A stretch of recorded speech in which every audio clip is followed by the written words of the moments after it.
And for our listeners, I really would love to hear how the two of you would define sacred sexuality, because I think there's a lot of questions around that. People don't really know, like, what is sacred sexuality? What does that actually mean? I would love to get your take on that. Yeah, I can start. One of the things that propelled me into looking at sex differently was because deep down, and I think a lot of people feel this way, they know there's something more to sex, but they have no idea what it is and where to go for it. They just know something's missing. Yeah. There's a lack of fulfillment. Sometimes it feels like just empty calories, or it's not fulfilling, and it feels like it's so separate from other sectors of their life, like it's missing some kind of richness. And because we haven't had a good model for God in the bedroom, there's been so much disconnection from how do you even invite God into the bedroom. And when you live in a Judeo-Christian predominant culture, especially from a Christian standpoint, and I love my Jesus lover, so this isn't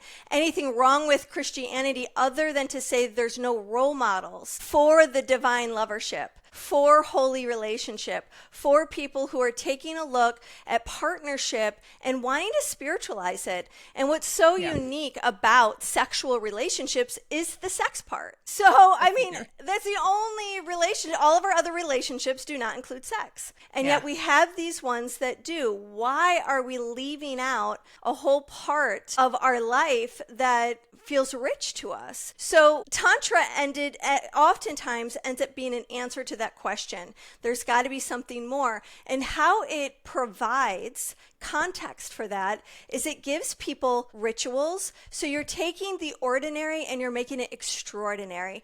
That's all ritual does. So it's bringing in elements of intentionality. It's bringing in elements that increases intimacy, like breathing together, calming the nervous system. It's eye contact, bringing in that kind of soul-to-soul connection. And it's teaching people how to deepen and have a soul-to-soul connection.